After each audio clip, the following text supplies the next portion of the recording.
So, habang wala pa yung SPA, Ito na siguro, SPA. okay.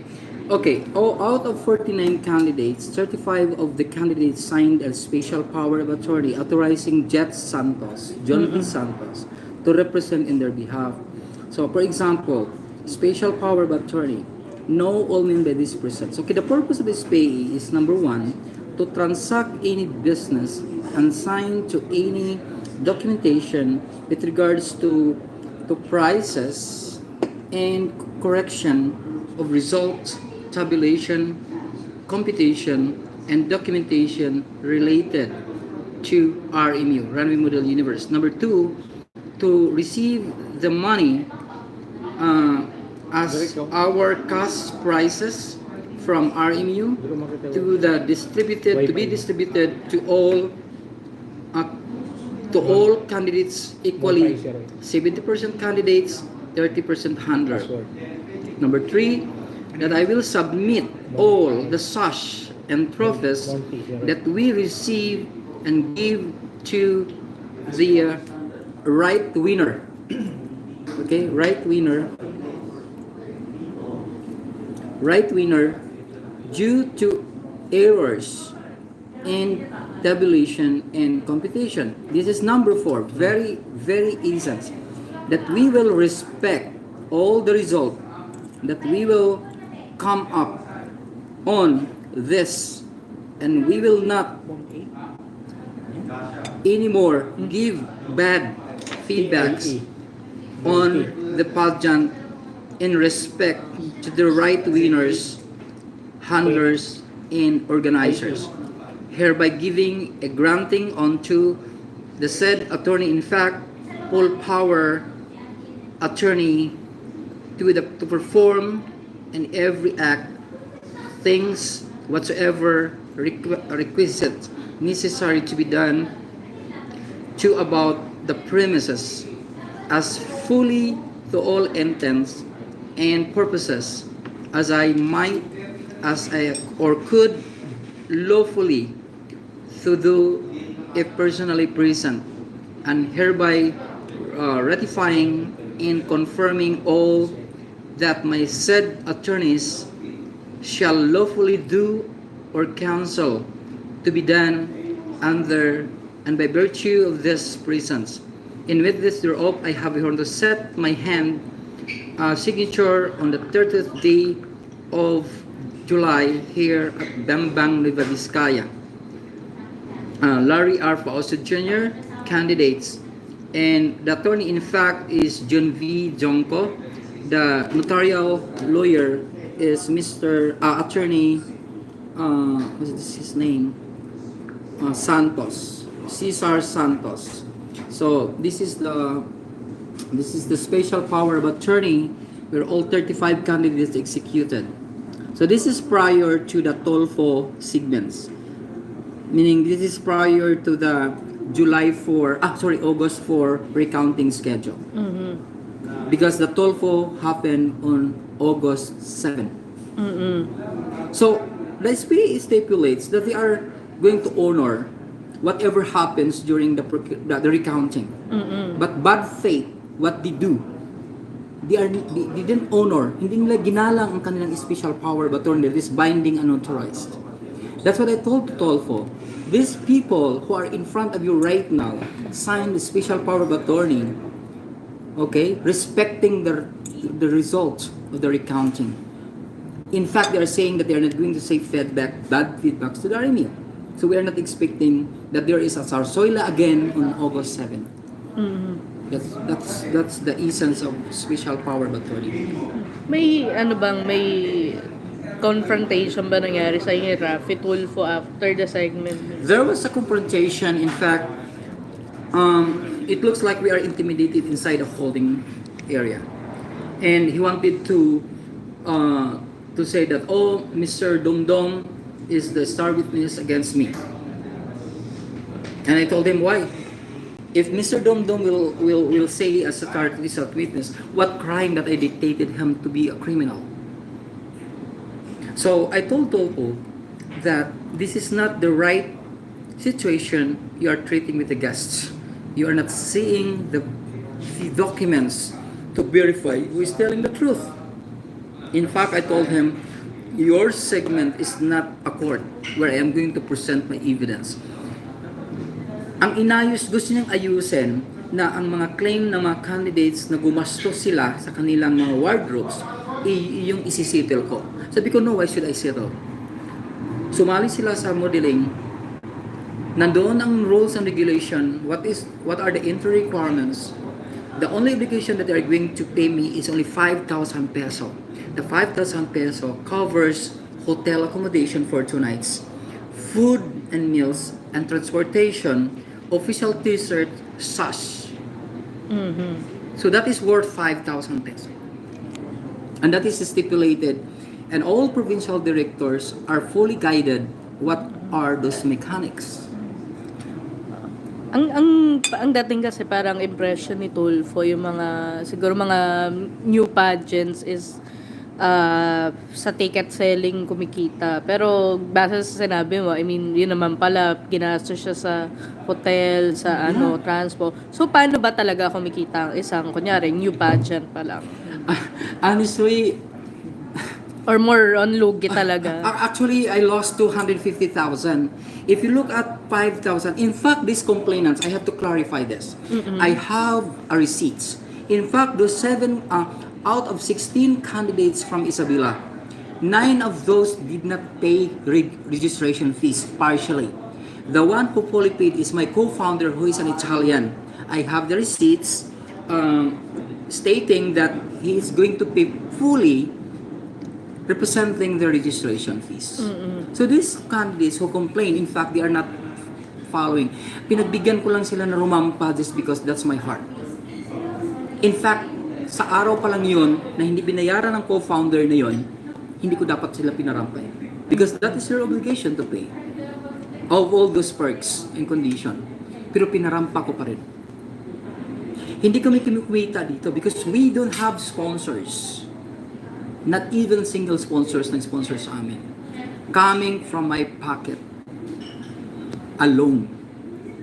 Coming from my pocket alone. And of course, yung registration nila na tag 5,000. And in fact, of those sinasabi nila na tickets, hindi naman sila nakabinta ng tickets. In fact, how much money that we owe to you if they sell the tickets? 30,000? 25,000? Yeah. What's this? Who is the grand winner? The name? Yung unang gabi. No, Si Diamond Diamante. Derige. He accepted to me that he is not paying 5,000 pesos. He's not paying the tickets. And in fact, I told him in front the following day, so I can't return you because you are not complying the obligation that you are going to remit as a candidate. But still, pinagbigyan ko pa rin siya. So, ganun bang scammer? Na may puso? And I lost 250,000. If you sum up all the total expenses, it's almost 680,000 peso against 5,000 peso that they are, there is really like a proper advertisements, guestings, press conference. Press during the 26th, the reporters. We have 20 reporters present at that time. And in fact, they are being humiliated by Tulfo that saying that, oh, those reporters are just like a piece of shit. Pangpuit lang daw. So, anong sino mga reporters doon? Kasi kasama ba doon yung mga, kasi I know the who's who of the pageant world, like sila Misosology, sino mga nandun? Wala sila doon. Ang mga nandun is yung mga press people and reporter from Tonight, Abante. Police Tonight. Hindi ko yun. Si Roldan ba nandun? Yes. The editor, si Roldan Castro. Sino ba usually nagpa-pageant? Kilala ko. Sila, So we have 20... Romel. Si Romel, yeah. Si Romel, oo. Steven. Wala akong kilalang Hanapin ko yung mga pangalan. So there are 20 reporters present during the Grand Press Conference on 26th at exactly 11 o'clock a.m. So yung press ko na to, ito yung para doon sa pageant na Yes, ginanap. yes. Yung nakita ko sa Yeah, YouTube. YouTube. So ito mismo yung isang pageant lang Yes. siya. Because we have 3 days calendar events. So si Timmy ba sila doon nga? Yeah, is it Timmy? Si Timmy Basil, Yeah. kasi may video si Timmy. He's there. Timmy of Sunstar. Oo. And in fact, I was interviewed by one of the radio. Timmy Basio is there. So, Blessy, editor from Police Si Tonight. Blessy Jane. Yeah, Blessy, Nini Casio. oo. Noni, si Noni. Sir Oo. Noni and Fernan de Guzman. Mga sa Radyo Inquirer. Yeah, opo. Mm-mm. Boy Romero, Joey Ayan, Austria, mga PMPC. Francis Leon Magazine, Roldan, Romel Placenti, Mildred Bacud, Mga kilala ko yung Rodel mga Fernando, veterans. yes po, Sandy Mariano, Romel Sandy S. Gonzalez from PEP, Mariano. Glenn Sibonga, Marie Chris Nicasio from Hataw Editor, Irvin Santiago, Tini Basil, Janice Navidad, Bulgar, Evelyn Diao, and then So there are 20 reporters present during the press conference. Like, sinabihan pa naman niya, tama ba yun kapwa reporter? Sabihin mo, piece of shit, ang gagamitin lang sa puwet. Are you... sorry pa siya. I'm sorry to say this. Kung sino man may-ari ng newspaper niya, ganun siya. Yeah. It's in the link. It's in the link. Yeah, I mean, and it's there. I remember that part. And again, he's going to pay Inquirer to publish our faces after the second segments. Is this the right going to that you are going to pay them, and so that we will be covered? Do you think these people were covered without consulting us, or what is our documentation?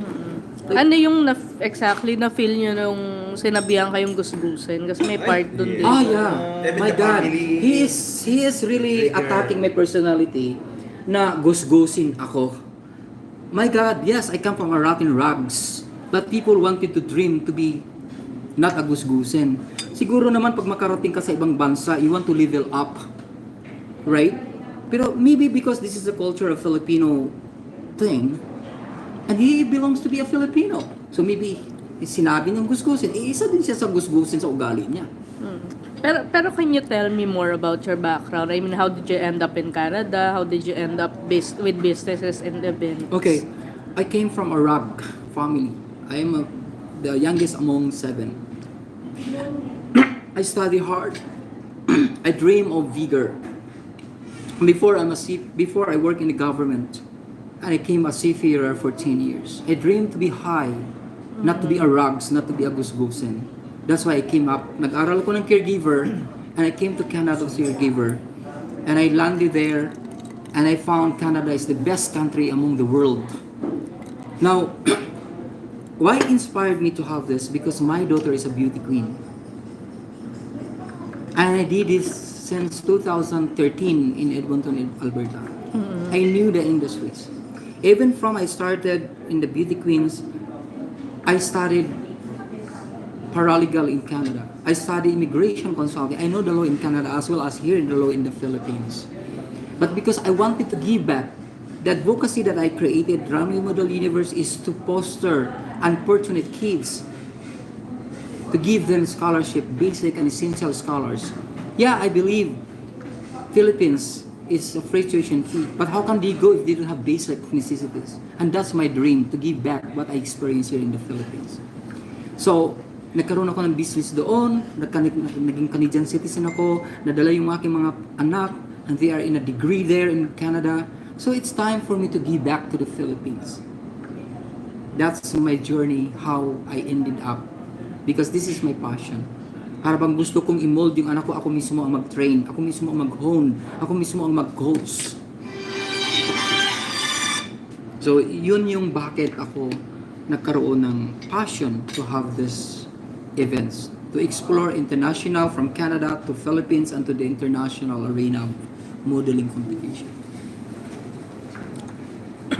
So, ano yung naging effect sa inyong tatlo since nag-viral siya, ngayon nga 4 million views. I mean, ano ba kayo, na may message ba kayo or something? Of course, depressed. Lalo na ako, ang impact sa akin, lalo na sa family ko, kasi bago ito eh. Bago siya. So, and then, una, I am a member of KDPP and PMPDA at saka Film Academy. So, member po ako doon. And, ayun, naging subject for grievance, yung nakita nila sa Tulfo. And then, my president, Direct William Mayo, called me and then reminded me na, John Ray, what happened? Ganito. So, pinatawag ako, but I wasn't able to attend the grievance assembly. Pero, ang ginawa namin is nag-video call kami, just para lang ayun nga, the grievance committee is composed of presidente ng Film Academy, si Direk Leon Martinez. Ayun, so nakakahiya lang na may ganun. And then I clear my side, in-explain ko kung ano nangyari, kung ano katotohanan, and then thanks God, dahil itong mga taong ito ay hindi sila one-sided. Lagi silang nag-ask kung ano nangyari. They always ask for the different side of the story, kung ano yung napanood nila, narinig nila. And then they believe in me. Sinabihan nila ako na, okay, next time mag-ingat sa mga actions. Sa pamilya ko, that day na nakita nila ang video, kasi live yun sa YouTube eh. And then, one of my cousin informed my mother, though my mother hindi niya nakita yung video. How old is your mother? My mom is 73 years old. She was crying. Nandun pa kami sa loob ng holding area sa Tulfo. Sa Tulfo. She called me and then she's crying. Ano nangyayari? My mom is in Masbate. That's why paranoid din siya kung ano nangyayari. Kasi sinabi pa ng pinsan ko, naku, didimanda si Boyet ng 4 na kaso. So, syempre, matanda na yun, di ba? So, and then, ang pinakamalalang epekto nito is yung bashing sa messenger and then, mga hindi ko kilalang tao nag-a-add na sa akin and keep on asking, what happened? Ganito. Nakakapagod magsagot sa isa-isa. Nakakapagod. So, May mga death threats ka bang wala na-receive? namang death threats sa akin or wala namang sinasabi na, scam ka, ganito.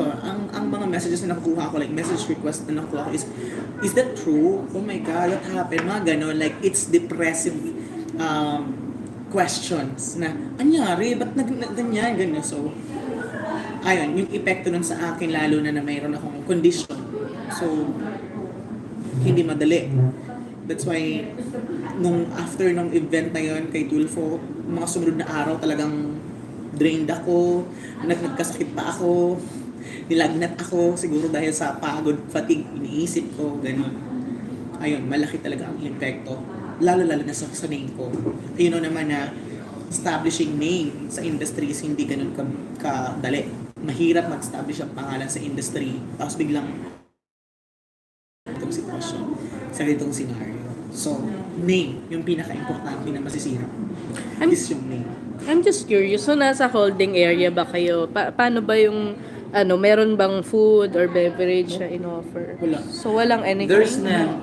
Ako, kasi medyo nakakaramdam ako ng paninikip ng dibdib ko that time. So, doon nahihiya ako, kinapalan ko na yung mukha ko. Talagang kinawayan ko yung staff ni Tulfo na, can I have some water? So, and then, kinuha nila ako ng glass, and then pinainom nila ako. So, ganun lang. Parang, they're not gonna offer you unless you ask for it. Parang ganun. So walang... Wala. Yeah, sa akin naman, para bang doon, ang ina-accused curtailed the rights to speak, na hindi ka talaga pa sasalitain. Na para bang, since crucified ka na, you don't have the right to speak. Ako kasi nagpupumuligpas. No, pakinggan niyo ako because this is the right thing that as a journalist, you have to exercise due diligence of reporting. In fact, para bang, alam mo yung sinasalang ka sa bibingkahan na hinahatsit ka na at kinur-crucify ka na at paglabas mo, para bang gusto na nilang mamatay ka. Na, alam mo yun, para bang walang katarungan walang hustisya. There is no just such like, pakinggan ko muna side mo bago ka mag-curtail. Pakinggan ko muna, bakit i-charge mo ako ng human trafficking? Bakit i-charge mo ako ng child abuse? Bakit i-charge mo ako ng coercion? There is no child abuse there. In fact, the parents who permitted to join is to be charged for child exploitation. Yung sa part kasi kaya nasabi niya yung child abuse, I remember yung, hindi ko maalala kung sino yung sinasabi niyang director or anything na kumakatok daw sa pinto tapos nagbumura daw kasi parang minamadali. Ako yun. Ikaw ba yun? Ako yun. Okay. Bago nangyari yun, ang schedule ng photoshoot namin is alas 2. There's a calendar events Yeah, day 1, mayroon day po 2, day kaming 3. event alas 2. As much as a director, your obligation is to follow the timeline. Kasi mauubusan kayo ng araw. 2 photoshoot ang gagawin nyo. Swimsuit at saka futuristic attire. Ngayon, alas 3 na hindi pa lumalabas. I texted my staff. Ilang staff ang nandun? Like, siguro, ilan kayo? Lahat. Actually, kayo nandun. Ng staff, nandun sa hotel room. The next ko na, hey, asan na yung mga models? Ba't nandito yung photographers? Wala ang mga models. Alas 3 na, alas 4 na actually. And mauubusan tayo ng araw. And that is preliminary. Yeah, yun ang hinahabol ko, yung araw. Then I texted them, hasan na, palabasin ng mga models. And then my staff replied, direct, ayaw lumabas, hindi kami pinapakinggan, kinakatok namin ng mga pinto, hindi binubuksan. So from the pool to the building, I walk. Talagang pinuntahan ko. Kinatok ko sila, saan na kayo, labas na kayo. So ganun. One of the task of the director is to follow the timeline, ang oras. Kasi hindi pwedeng mawalan tayo ng araw kasi kailangan natin ng Magandang natural na light from the sun. E paano kung gusto nila na alas 5 matapos doon, pupunta pa lang sila sa pool, ano pang purpose ng photoshoot natin? So wala na. And then, I'm worried kasi yung pagkatapos ng photoshoot ng futuristic is may talent competition pa. So that's why kailangan ko talagang i-follow yung timeline. So ngayon, nang nandun na, open this door! Gumagano na ako. Galit na ako kasi hindi sila nakikinig eh. Wala, as in talagang pagdating ko doon, andun pa sila, palakad-lakad lang. Now, nang ako na yung pumunta doon at nagsinabihan ko na sa baba, punta na kayo sa pool. Kinakato ko na sila, open this door. Ba't ganyan kayo? Hindi kayo nakikinig sa mga tao, hindi kayo nakikinig sa mga staff. Bakit na staff sila, hindi nyo bakit papapakinggan? Parang kailangan ko pang, ako pa ang magalit sa inyo? Ganon. Ganon ang sinabi ko. Wala pa nga kayo napapatunayan, ganyan na kaagad kayo, hindi na kayo marunong makinig. Is that a model? Sabi ko ganon. Ganon ba yung mga models? So that's the basic job ng isang direktor, ang i-follow ang timeline, disiplinahin ang mga hindi sumusunod. While you are under the umbrella of my supervision, you have to follow me. And yun pala, parang naging negative na yun sa kanila. And then they're telling na parang, may 16 years old doon. You know, parang they're using it na lang para, parang alibay lang ang sinasabi nila na walang parent consent. No, it's not true. Kasi yung, how many 16 years old do we have? Only 3. Joshua and Divine, tama? And Vian. Vian, the grand okay. The grand winner.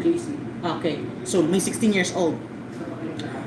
Bago ko tinanggap ang event na to, hindi ko talaga alam na may 16 years old. Nalaman ko lang na may 16 years old nung nag-guesting na kami sa Wawawi kasi hindi pinapapasok ang 16 years old. Doon ko nalaman, may 16 years old. Ay, hindi kayo nangingin ng birth certificates prior. Hindi ko kasi wala ako doon sa screening eh. Ganito yon, to highlight everything. Those candidates, before the TV guesting, Joshua is the new candidates. The parents there signed the contract, write it down, stipulated that I am 18 years old to 35 years old. Now, because this is a modeling. Okay? Now, the mere fact that the parents wanted to join at nag-sign sila ng contract doon sa Wawawin, pinayagan nila yung anak nila. So that's already a consent. Another person that is underage, like 17 years old, is the provincial director Daughter. of the RMU. Meaning he knows the law. He knows the mechanics. So the mere fact that you are allowing your kids to join, so you are consenting. So who will be charged for child exploitation dito? Kami ba o yung parents? Andun yung mga parents. Andun yung mga parents. At, alam mo yung atake nung nagreklamo dun sa Tulfo. Si Suset? I am a teacher po. Kasi kaya ako, alam ko po na walang parents permit po. Okay, so speaking in behalf of others. This is a good actress. Napakagaling na artista nito. Paano mo nalaman na walang parents consent? Paano? Are you one of the staff? Are you one of the admin? Besides, andun ng mga parents ito. Isa sa mga 16 years old, Joshua Jonko, andun ng nanay. Casey, andun ng nanay at mga relatives, mga kung ano-ano pa. Si Divine, andun ng tatay. At yung Divine, ang nanay niya, provincial director ng Nueva Ecija. Sino ba yung isa? Yung Nueva Vizcaya, andun ng nanay. Siya yung naging winner namin. Parang yung nasabi na may Child exploitation or child abuse yun. Yung sabihin natin child abuse, it's because nagsabi ako doon, nagpinagalitan ko sila. That's part of my job, to discipline them. Correct. Kasi hindi sila marunong makinig. Gusto nilang sirain yung timeline ko as a director. Is that it?